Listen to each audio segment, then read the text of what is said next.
सारे दरवाजे खुले पड़े हैं, पंछी पंख फड़फड़ाता चल रहा है, लेकिन फिर भी बाहर नहीं जा रहा। इसका आश्चर्य करो। और अगर बाहर निकल जाए, इसका क्या आश्चर्य? दरवाजे खुले पड़े थे, उड़ता जा रहा था, बाहर हो गया।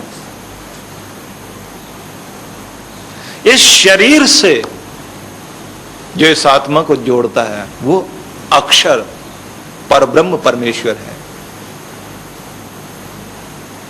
अर्जुन ने पूछा किम तद ब्रह्म, ब्रह्म क्या है? भगवान ने उत्तर दिया अक्षरम ब्रह्म परमम, जो नष्ट नहीं होता, जो अक्षर है वही परब्रह्म है। जिससे कोई मनुष्य इंद्रियों से पकड़ नहीं सकता, मन से मनन नहीं कर सकता, कानों से जो सुना ना जा सके। क्योंकि हम लोग अपने कानों से कितना सुन पाएंगे? बहुत सारी ऐसी ध्वनियां हैं जो आप नहीं पकड़ पाते।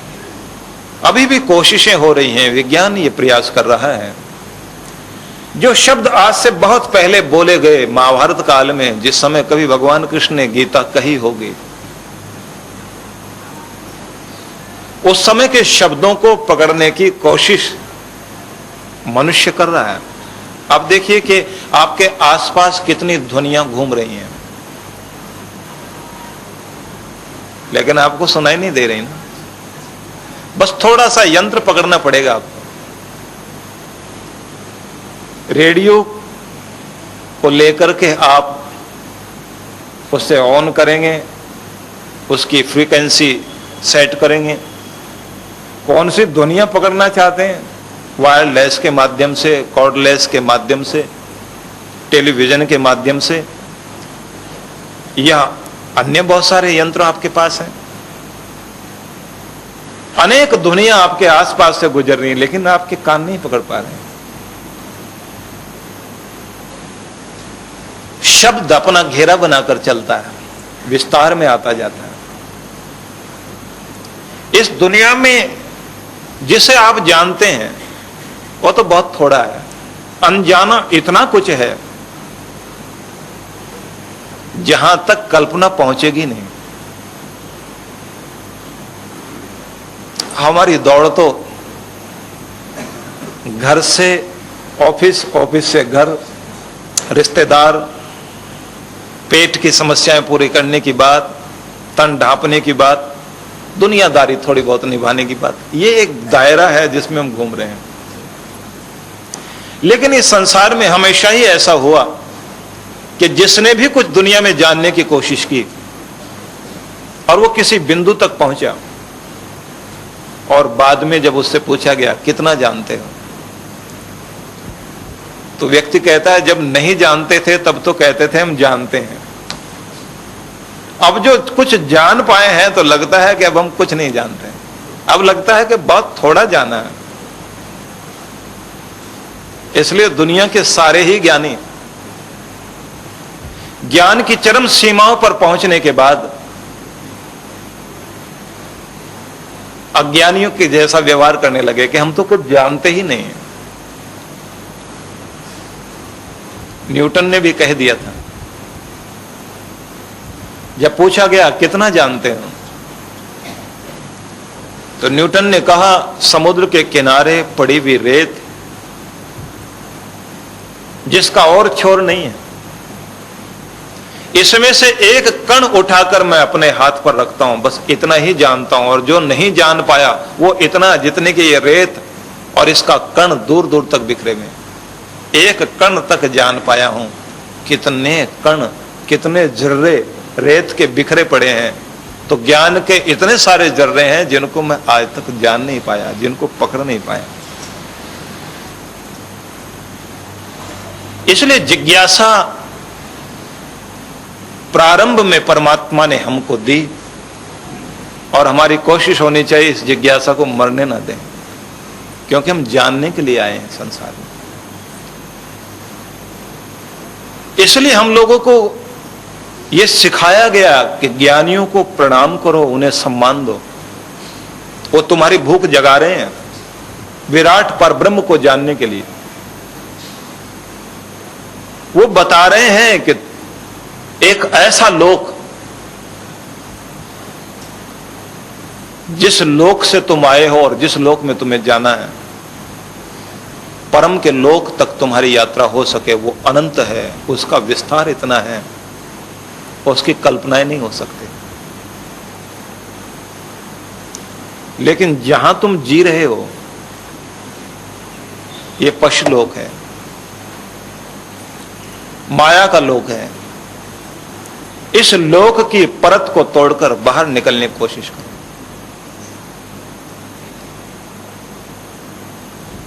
बड़ी चीज होती है अपने ही खजाने का पता कोई बता दे तो सब बताने वाले की महिमा कितनी होती है। व्यक्ति कहेगा कि समझो खजाने का मालिक तो तुम ही हो, तुमने हमें खजाने की तरफ इशारा कर दिया कि ये तुम्हारा खजाना है। लेकिन दुनिया के ज्ञानियों ने हर एक का खजाना, उसकी चाबियां अपने प्यारे लोगों के हाथ में सौंप दी और कहा कि अपना खजाना संभालो। ज्ञानियों ने हमेशा ही अपने आप को लुटाया है, वो लूटकर खुश हुए हैं, क्योंकि ये ज्ञान ही ऐसा है, ये दौलत ही ऐसी है कि जितनी इसको लुटाएं, जो लूट रहा है उसको भी मिलती है और जो लुटा रहा है उसकी भी बढ़ती चली जाती है। ये दौलत ही अलग है।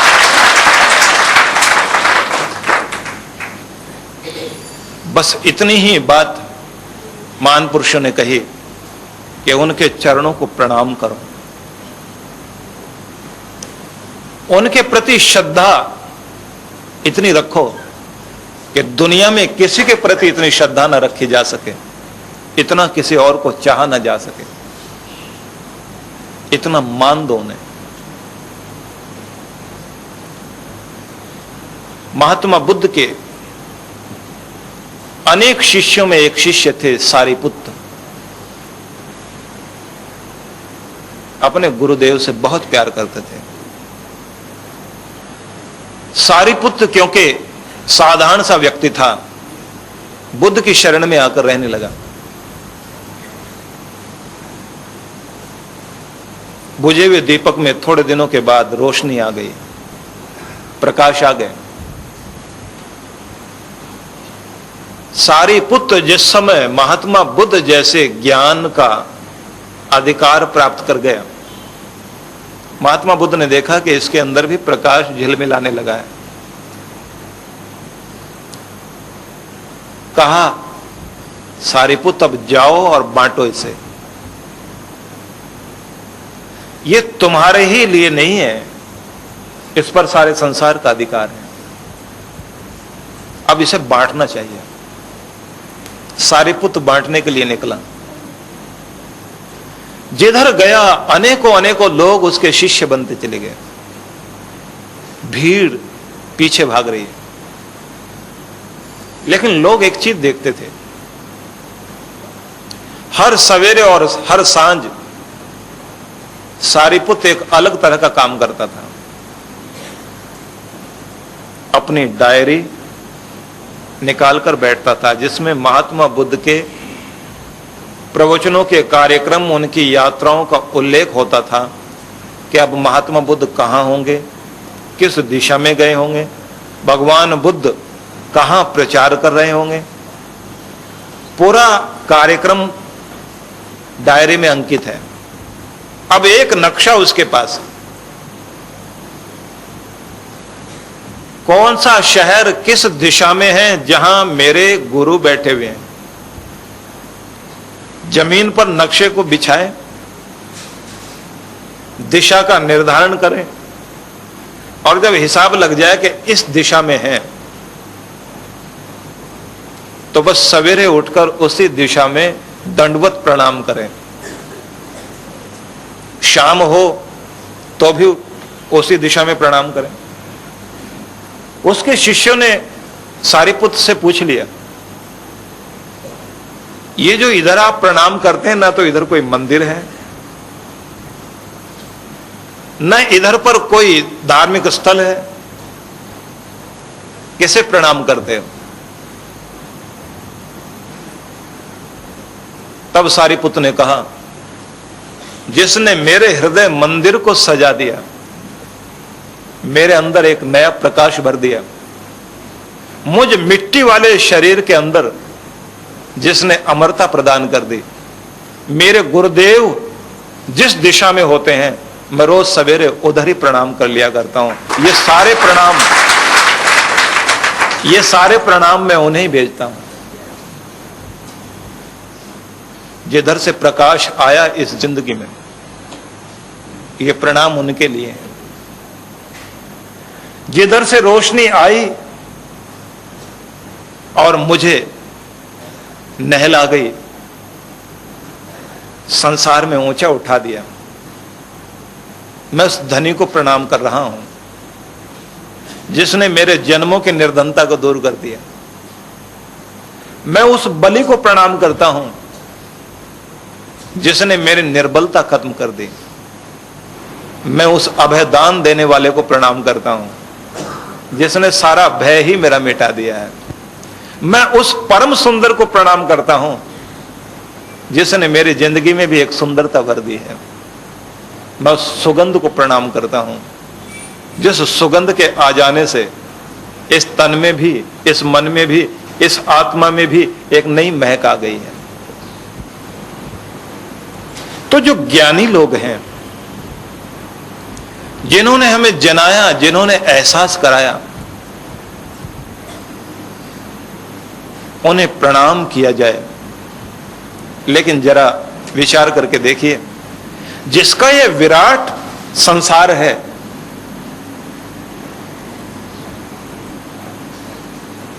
जिसने इतना सुंदर संसार रचा,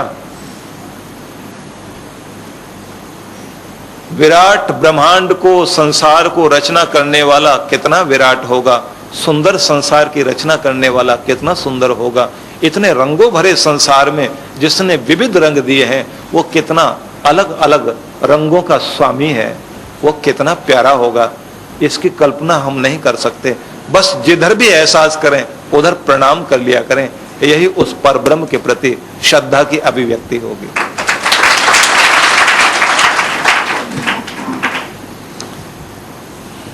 इसलिए मैं निवेदन करना चाहता हूं, भगवान कृष्ण ने अर्जुन को उत्तर दिया, अक्षरम ब्रह्म परमम स्वभाव अध्यात्म उच्यते। अर्जुन ने प्रश्न किया था, अध्यात्म क्या है? भगवान ने उत्तर दिया, अध्यात्म अर्थात स्वभाव।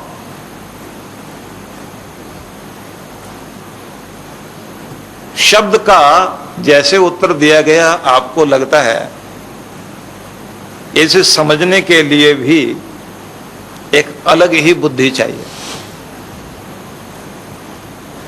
अर्जुन क्योंकि इतना पात्र है कि उसको जो भी उत्तर दिया गया उसकी समझ में पूरी तरह से आया।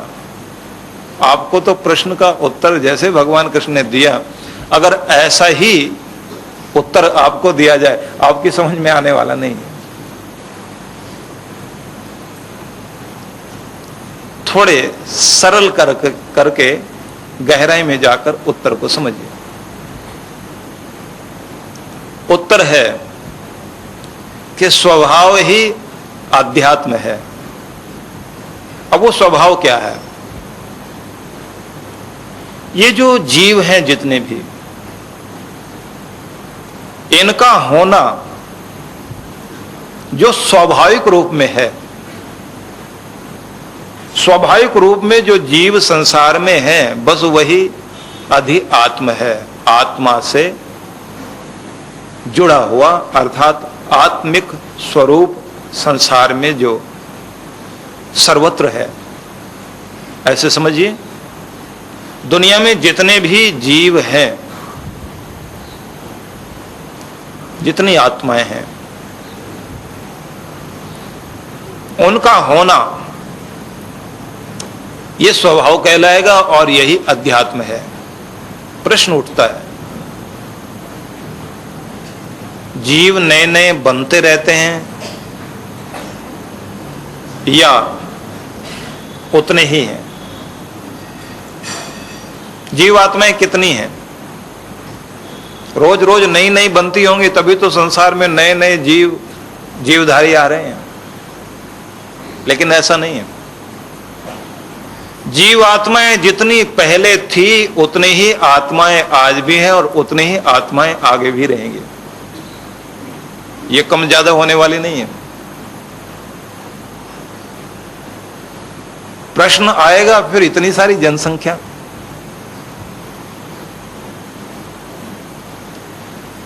परमात्मा की इस दुनिया में न जाने कितनी ब्रह्मांड में सृष्टियां रोज बन रही हैं और कितनी ऐसी सृष्टियां जिनका रोज प्रलय हो रहा है। कहीं के जीव कहीं पर भेजे जा रहे हैं। कितने सारे जीव जंतु हैं जो अपना शरीर छोड़ गए, अब वो मनुष्य की देह में आ रहे हैं, और कितने मनुष्य हैं वो अब पशुओं के लोक में जा रहे हैं।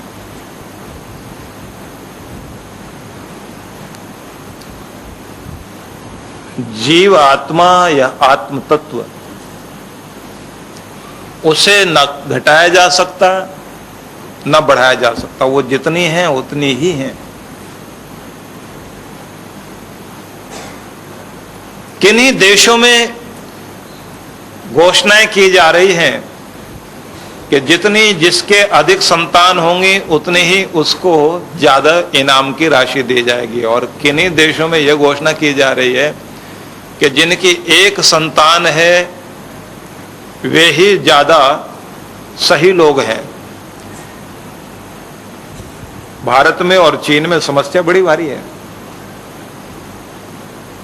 चीन में कहा जाएगा लड़का या लड़की एक ही ठीक है। भारत में कहा जा रहा है एक या दो, चाहे बेटा है या बेटी। लेकिन कुछ देश अभी इस समय भी हैं जहां जनसंख्या की बड़ी कमी है।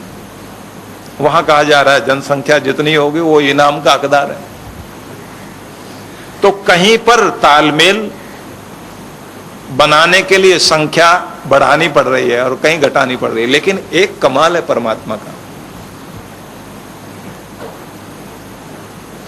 हर जगह की व्यवस्था ऐसी रखी गई है। कई जगह लोग कहते हैं लड़कियां अधिक उत्पन्न हो रही हैं, कई जगह लोग कहते हैं लड़के अधिक हो रहे हैं। लेकिन ऐसा नहीं है।